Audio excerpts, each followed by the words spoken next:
This song mixed by Sangeeta Studio, Musehri Bazaar.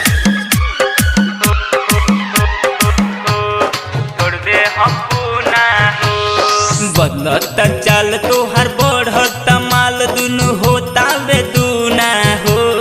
सुनो ना, बदलता चाल तोहर बढ़ता माल दुनु होता वे दूना हो।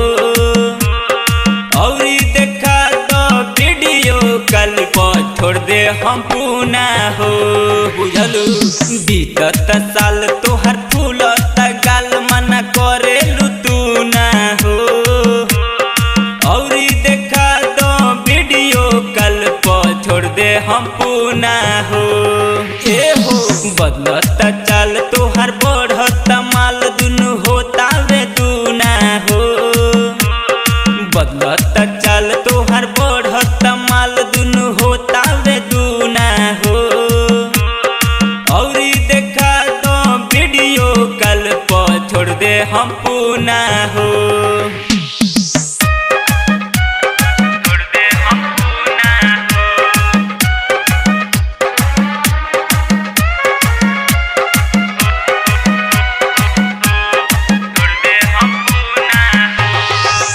ब्रजेश चकिया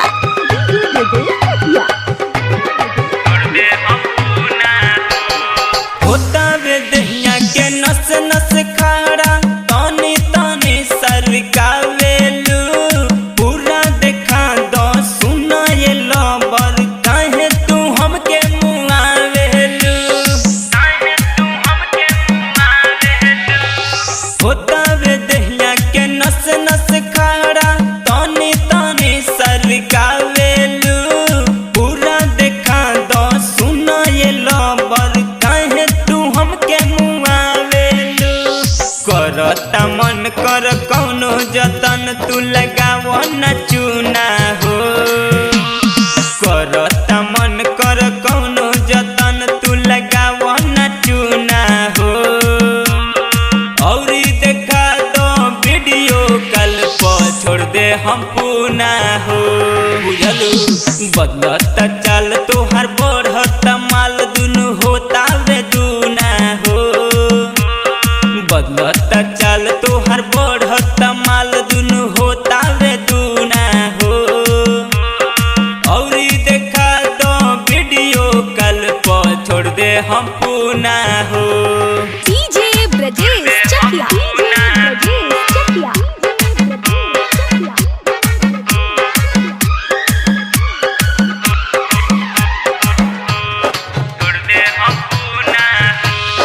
कहिया ले अपन देखा के जवानी सतीश के लर चुआइबू हो। रात के रोजो तकिया से खेली कहिया तू मनवा पुरइबू हो।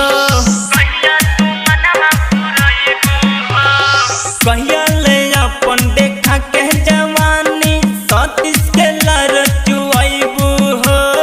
रात के रोजो तकिया से खेली प्रमोद के मनवा पुरइबू हो।